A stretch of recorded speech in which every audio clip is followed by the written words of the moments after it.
In this video, I am going to explain why I still have a passion for Ubisoft, why I love Ubisoft, despite all of the negative opinions that people share about this amazing company. I'm about to explain why I don't have that same point of view. So, let's go back to the beginning. Ubisoft, I've been with for a long time. I've experienced a lot of Ubisoft games while gaming as a child up. So there has been a lot of Ubisoft properties and games that I experienced. Now I'd say going more into my teens, because there was of course a Prince of Persia that I did play in the early 90s. But the main Ubisoft games that really got me into what Ubisoft is today are the Prince of Persia trilogy and, of course, Assassin's Creed. There were other Ubisoft games that I 100% played, for example, Rayman. So, Rayman, at that point, it was sort of, to me, I think, if I remember correctly, it was locked to PlayStation at one point. Now, I did have a PS1, but it was, I'm going back before the PS1 was created. So, the PS1 was a smaller, disk drive looking version of the bigger PlayStation. There were two versions of the PlayStation 1. You had the PS1, which was a lot smaller. You'd press the button to eject, it would open the lid, you put your disc in, and it's really small. That was the PS1. That came a lot later after the PlayStation 1. The PlayStation 1 was a lot more chunky, reminiscent of what you would think a PlayStation 2 looks like, except grey, and it would lay flat, and it was quite early. Like, this PlayStation was around quite early on in the 90s. So when this was out, one of the main few games that you could play on this PlayStation, if I remember correctly, were Crash Bandicoot, and of course there was Rayman. At some point, Rayman came to the PlayStation. Now this, of course, was something that anybody could play at any age. It's a game which is friendly, family friendly. So kids can play it, teens could play it, adults could if they wanted to. This is what made these style of games really popular during the 90s. And we also used to go to family holiday resorts, and in those arcade areas where the kids could play or the teenagers could go and play, you would normally have Rayman, Crash Bandicoot, those types of games that you could play. Because there is violence, of course. You could think of it as slapstick violence, characters punching each other in a certain way, but oh no, his head exploded. But you know that it's not of a realistic nature. So therefore, the rating of the game is a lot lower. It's family-friendly violence. Much sort of like Fortnite, but Fortnite is teen. So there's some elements that might be not for the extremely young audience. But as an entry game, Rayman was perfect. It sort of started off as a platform game, and you could, of course, go through these adventures as Rayman, explore these platform worlds, and it was a very good, well-made game that anybody could play at any age. So that's the introduction, really, of Ubisoft really taking making a massive footprint in the gaming industry, in my opinion, those types of games. And that's where they really propelled into, becoming what they are today. And that is the era where I would say that I first began to experience what Ubisoft now is. Because you've got games that are still in that genre for Ubisoft. Now, of course, they began to develop different types of games. This is where Prince of Persia came in, Assassin's Creed came in a lot later on down the line. So you've got, because you did have a Prince of Persia previously, which was on Windows. I did play that as well. I think it's a 1989 version of Prince of Persia where he's blonde and he had a white outfit. And when he'd fall into the spikes, he'd get stuck in the spikes in different positions that you've jumped him in. And it was on the PC, Windows operating system. That's where I played it. And yeah, that was a different, I think originally it was developed by a different company and then Ubisoft brought them out, if I'm not mistaken. Don't quote me on that. But I did enjoy that game as well before the rebooted Prince of Persia trilogy, which I think was definitely an absolute amazing period of Prince of Persia. From Sands of Time, Warrior Within, and Two Thrones, I had an amazing time with those games. used to go to school and talk to my mates about, yo, what level are you on? Have you got through this? And then we used to pretend to run up walls and stuff and have fun. Like, you know what I mean? When we're doing like, sports activities and stuff like that. Like, and that kind of flavor, like when you being active in those kind of environments, like it just became like a playful thing. You know what I mean? It's sort of like when you pretend to be a Street Fighter character, tiger uppercut, and and your friends are, and you're playing around. Like that was also a part of that. Kind of like when you're playing sports games and you talk about different athletes, and then you are on the playground playing that sport. That was definitely a part of my school education and the fun that I have with my friends. You know what I mean? So just like you would today, like if there's a TV show that you're watching and there's a toy that accompanies that TV show, you would go and purchase the toy and you would feel like that character. For example, Beyblade was one of those TV shows. I'm going a little bit off topic here, but I'm trying to explain the reason why I still ride with Ubisoft until this day. So, of course, Prince of Persia was that. Then later down the line, of course, Assassin's Creed was the next to that big gaming franchise that Ubisoft wanted to create. There were other things that Ubisoft were doing alongside these very big, well-recognized franchises that are still talked about and developed today. Of course, going towards the 15 years of Assassin's Creed now and how we've got to this step. So I was along for that whole journey. Before Assassin's Creed was even invented, I was there playing Prince of Persia and other Ubisoft properties and games beforehand, and around those as well, because of course there were other games that were also developed by Ubisoft that I also used to play and experience. So as you can see, there's a lot of gaming experiences that I've had as a result of Ubisoft's creations. Now, this is well before the internet became a thing. Like the internet was there, I think 2002, 2002, 2006-ish. The internet started to, be a thing. It started to be more mainstream at that stage, for me in the UK anyway, around about 2002 to 2006-ish. So the internet began to take form, and of course that changed the gaming industry as well. So the first time I really experienced online gaming, other than what I was doing on PC when we were supposed to be doing our lessons, you could play like Flash Sonic online and stuff like that. But other than that, when you're playing against other players, when that really happened for me was Xbox 360. Now that's later on down the line. You're talking, it might be like 2006, 2006-ish. Might be 2006, 2007, 2008. Those few years. That Xbox 360 began to give you those adapters that you could apply to the back of your console, and then you would connect to the internet, and then you could begin to play games like Call of Duty online. There was Assassin's Creed online arenas as well, where you could assassinate people on their teams. You could play, Black Flag online and other earlier Assassin's Creed games that you could also play online that people have seemed to have forgotten about. There was a really good multiplayer for Assassin's Creed for a little time there. Now, it didn't develop further past what it was. It could have gone a lot further and introduced the main characters from the main stories of Assassin's Creed into those multiplayer games. You did occasionally see NPCs that might have been out in the world when you're playing the game that were introduced into the multiplayer online arena. For example, there was a jester character that was appearing in Assassin's Creed Brotherhood that might have been a part of the multiplayer. I know that because I remember it. So that character you could also play as in the multiplayer. The Black Flag multiplayer, now there was a sort of Blackbeard character, if I remember correctly. You could be Blackbeard or another pirate that looked like Blackbeard in Assassin's Creed Black Flag in the multiplayer arena.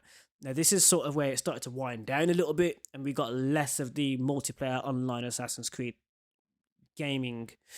So it was more focused towards the stories and main linear and non-linear, really, because you could play some quests technically in a different order. If you're not following the sequence, you could do side missions, which could kind of change how you're playing through the main mission stories, which you already know.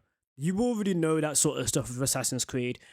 That's the reason why a lot of negativity is coming towards Ubisoft because this franchise is so big. Assassin's Creed is so big that if the gaming community feels like they aren't vibing with a change that's being made to it, or the introduction of a specific character that is a real world character into Assassin's Creed, they're like, "Oh, Ubisoft's done," and it's like, no. There are still many different franchises and stuff that Ubisoft do and are creating and are thriving. And there is a lot of opportunity there for gamers to really enjoy themselves inside of a Ubisoft game. I tend to do this quite often because I understand Ubisoft from a wider perspective. For me, Ubisoft does not mean just Assassin's Creed. It means all of these other gaming franchises and things that have been around for decades, right? That you can now either experience the remastered version of those games and have a nostalgia burst, or you can see different new adaptations that are on the way for those types of games. So there is a lot there on offer that is on the way that you might be completely overlooking because you don't seem to like the direction that Assassin's Creed is going in right now. And there is a lot of negativity coming from that direction. There's also negativity towards Star Wars Outlaws. Now, I've spoken about Star Wars Outlaws in a previous video that I've not long just uploaded, and you can check that out as well. And you can see my perspective on Star Wars Outlaws as well. I do advise you to go and watch that. If you're still watching this video to this point, I do advise you to check out that as well after watching this video, because I will provide you with a honest take and look and give you the option to see the game right in a way that I'm playing it, so you can see and experience more from the game. Because what tends to happen is I play thoroughly, I play through it, and I definitely dive in deep into my immersion and into the game itself. So through my immersion and my experience and my enjoyment, I tend to be motivated to play the game more and find things that you will enjoy if you are managing to find it as well. Also, occasionally might teach you about certain games in a way that others will not teach. So it does help you as well. When you subscribe, if I decide to go into a specific game, you might find that you might learn something from a different perspective and be like, oh, no way, I didn't think about doing that in that way. You know, so, and you can't say that I'm not doing that, because not only have I got 66 million views at this current moment in time, it might be more than 66 million views, I've literally grown my YouTube channel doing those different things. It's part of my channel. So gaming is part of my channel. Those are the different things that I've done in my gaming videos that you can see on my channel now. You can go and check them out right now. So yeah, there is a lot there that I've experienced with Ubisoft, and there's many like stories that have been told that I believe would not necessarily be told by other gaming studios. The reason why I believe that is because I feel like Ubisoft seems to not shy away from the direction they've chosen when they are deciding what story they want to tell. There have been times where they've sort of pulled themselves in and stopped and may have added things into DLC. But I do believe that if they don't do it, then a lot of other studios might not consider even trying it. So there's that as well. I don't feel like the right thing for the gaming community to do is to, you know, technically bully a studio into doing something that isn't their intention to do. Because let's say you've got a piece of art and the artist has painted this artwork, right? So they've painted this artwork of something that's very horrific, and it's based on a real world tragedy or something, and they've painted it in this way for you to perceive a new perspective or look on something. That's a way that gaming can work as well. You could draw from real world elements and create a piece of artwork that then can be judged, and we are expecting people to judge it. I don't know why when people are being negative, they feel like it's, yo, I'm a rebel, man. I told people that I don't like that thing. Kind of expecting people to not like your work. You can't go into creating whatever it is that you do and expect everybody to be happy about what you are doing. So it doesn't matter if it's a game or something else, that is going to happen. It will happen because you might have a large audience. The bigger audience you have, the more likely you are going to have someone being negative about what you are doing. I don't know where this mentality of, yeah, everyone's gonna love me because I've created this. I don't know where that comes from. You are going to have someone dislike what you have created in this world, regardless. It's inevitable. You can't have everybody in a utopian state. It's not going to happen. So no matter what you are doing, doesn't matter how positive it is, doesn't matter how realistic it is, it doesn't matter if it's got some historical relevance or historical facts behind it, there is going to be people that are going to dislike the story you are telling. What I've been proud of Ubisoft doing previously is that they haven't too often shied away from the story that they are telling. So I hope that's still the case with Ubisoft as well. So from an adult perspective, this is also a positive that I've seen from Ubisoft that I hope that they continue to do. Also, as a black man, I can say, as a black man who's also a gamer, you know, and I'm talking a 33-year-old black man who is a gamer, who has gamed for a long time. In terms of black characters in gaming, because immersion sometimes, yes, you get character creation, but there might be times where I want to experience the perspective of a black man in that world or lore. For example, if I'm, watching Star Wars, I'm like, I wonder what it'd be like if like a black man from like this type of area would be in that environment. How would he react to Darth Vader? Would he call him a fascist? Would he be like the Imperials of this? Like, do you get what I mean? There's so many, because that's how, stereotypically the black experiences for a black man is in the real world that we live in today in the West. So say, for example, I'm here in the UK, there's a lot of knife crime that you could be exposed to because of the area that you live in. So if you're living in London and you're a black man and you're not in a healthy environment, then you might be emptively protecting yourself from those dangers, gangs, crime, knife crime, poverty, homelessness, all of those sort of things. So then when you're watching sometimes your escapism, you want to see, hey, what happens if somebody like me is in that environment?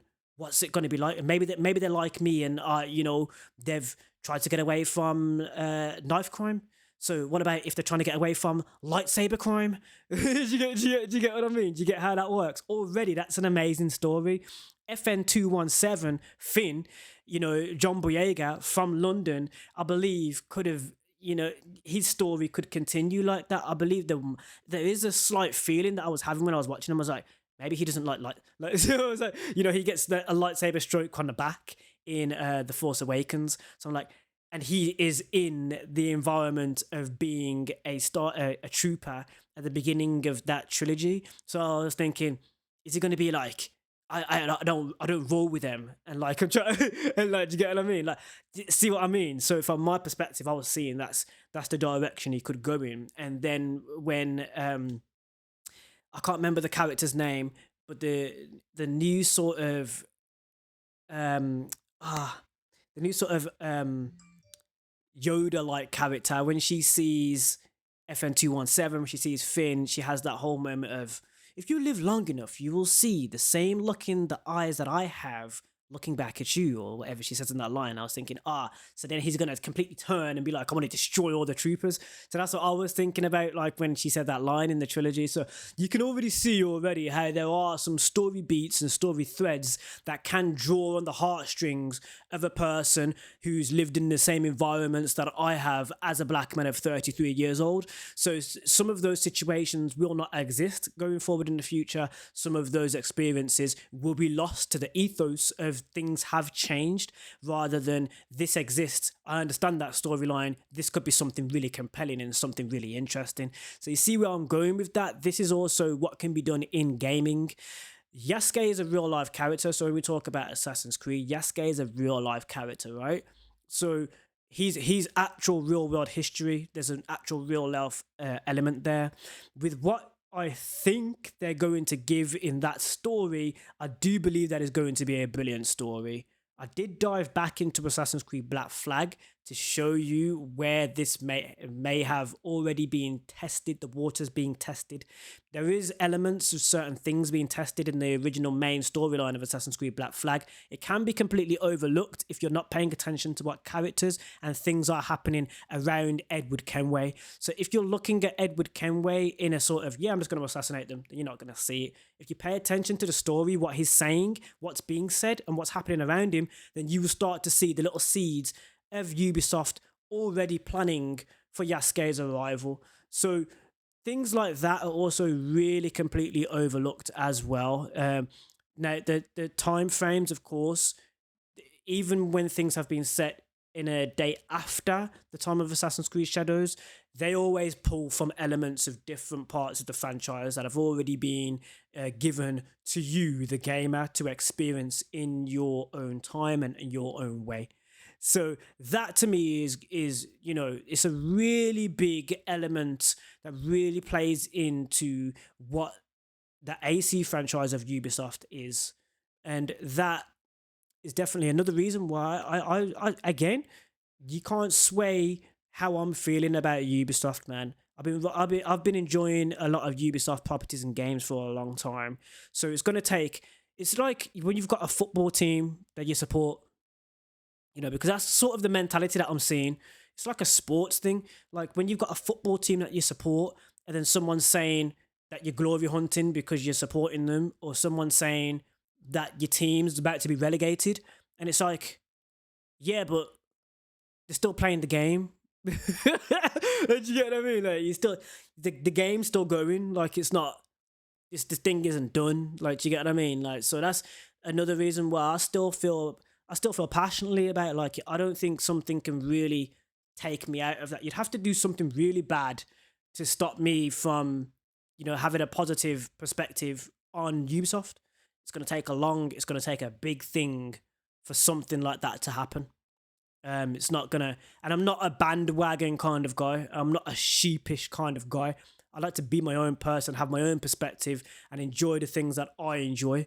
Therefore, you're not gonna get me to be like, no man, why do you support Ubisoft? They create things like this, and I'm like, let me see it. Let me see it. I'm not gonna allow you to talk to me about the thing, and that's made up my mind. I have to experience it myself. Like, for example, to me, that's the mentality of this person says that, so and so is a murderer, and that's it. So you stop talking to that person. It's like, how do you even know? You haven't even seen like, you haven't seen the person. You don't even know the person. You don't know who that is. That's just it's like a word of mouth thing that people have now got into bandwagoning on. So it's like you could literally say anything, and then that's truth. And I'm like, nah, man, that ain't the truth. I gotta find the truth. I gotta know the actual truth. I gotta see the truth for myself, or experience it, or feel it, or know it for myself. I can't have somebody just tell me something and that's it. That's the end of the line. That's it. Done.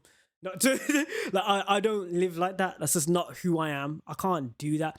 It could be anybody that's telling me that. You know what I mean? It could be a family member. It could be a lover. It could be anybody to say, yep, no, that's how it is. And I'm like, are you sure? I'm like, but I haven't even seen that thing. I don't know what you're talking about. Like, there's some things that you can kind of tell. Like, someone comes up to me and they're like, hey, so if you jump in that water, you're going to get electric shock because there's some wire in there. It's like, literally, I probably shouldn't jump into it. And I'm also going to find any evidence before jumping in that water. Preemptive. Do you get what I mean? There's a difference between, nope, they're like that and that's it. I can't do that with a game that I haven't experienced. I just because you're gonna miss out on so much. You know what I mean? So it's the reason why I decided to download not a Ubisoft game, but I decided to download Suicide Squad: Kill the Justice League, because I did play it originally during initial release, but I kind of want to see what's going on with it now, just because I've paid for it as well. Like, so it's like I need to see What's going on with that game? What's the flavor? Has it changed? Is there some gameplay elements that have changed? Like, what's different about it right now? Because it's still alive. So I need to see for myself what it is right now. You know what I mean? There might be something that I also share in my community that they've just noticed because I've shared it. Like, oh my gosh, didn't know that was there. Like, yeah, because we didn't play it, because you're just listening to so and so creator making a video, and then you're throwing that bin in the bin. You're throwing that game in the bin. It's like, how can you throw a game in the bin you haven't even touched? You haven't even touched the thing, man. Yeah, that's like, but it's kind of like saying, oh, the game football sucks, don't play it. And you're like, yeah, probably shouldn't. Imagine Cristiano Ronaldo turned around and was like, oh yeah, they said that football wasn't a good game, so I didn't play it. Bro, it's Cristiano Ronaldo. Can you imagine he done that? You could be the Cristiano Ronaldo of like the game franchise. They're telling you that's crap that you've never played. I'm like, I'm like, yeah, that's just, I can't do that, bro. I can't do that. So yeah, that's the reason why I still love Ubisoft. I'm still riding with Ubisoft. Been with Ubisoft for a long time. There's also a lot more properties and games that they do have in development that they're still working on, including live service. So I'm like, come on, bro. You know what I mean? You can't get me to drop a complete whole studio by your perspective without me knowing what's going on myself and having a look for myself. So that's who I am. That's just who I am. You might be a sheep person or bandwagon person, but I can't do that, man. Now it's getting to the point where someone says something's quote unquote woke, which is a blanket statement, and I'm like, yo, let me go and see it. I'm like, yo, let me go. You just advertise that to me because I gotta see what I go on. Like, someone's, like, I gotta see what it is. Like, I can't just be like, yo, nah, that's it. I gotta see. It might be good. You know, it's not exactly like it's brain. Like, you're not plugging like the you're not plugging the thing into your brain and it's making up decisions for you. Like, you know what I mean? Like, you know, it's not like some chip that you've put in your brain that is trying to cognitively do something to your brain. It's not one of those. Like, it's external to you. It's not gonna. The game's there, and your head and your brain is all over here, bro. Like, you're not like plugging the game like jack into the matrix, bro. It's not in your brain. Alright, I'm gonna stop the video here. If you've enjoyed this, and you know what to do, man, you can jump and smash one of them tits. Jump and smash like Superman punch it like Roman Reigns or something. You might see some things on the screen. Press up those things. Yo, let me know if you've enjoyed this video. What are your thoughts on Ubisoft right now? I needed to talk about it as well because I feel like, as a Ubisoft creator, that I feel like I've earned, and I've done a lot to become a Ubisoft creator right now. I feel like I need to voice my opinions in this way. There's nothing stopping me from doing that. So there's no embargo on my opinion, so I can share that. So I decided to do that right now. Again, if you've enjoyed this video, then smash that thumbs up, man. Give me 2 thumbs up, actually. Put this one here, have a look at it, be like, whoa. And then you want to put another one there, like, you know what I mean? Make that button turn blue. Does it still turn blue? I gotta check it. Sometimes it turn black. Like, sometimes YouTube be like, yo, you press the... Sometimes YouTube be like, yo, you press the button, turn black. Press the button again, turn blue. I don't know. Sometimes they say like and subscribe, and then things light up. And I'm like, is it lighting up right now? Go have a look at it, man. Is it lighting up? But yeah, my name's Anthony Allen. You consider subscribing. Smash some of those stuff that you can see on screen right now. You should see some stuff all up in there. Thank you for watching. I'm going to upload this straight away. I've also got some more content. Always constantly working on my YouTube channel. Doing the best that I can. This is me talking to you one-on-one because I believe that that is definitely something that we need right here, right now. So, thank you for watching. See you in the next one. Smash those things all up in here.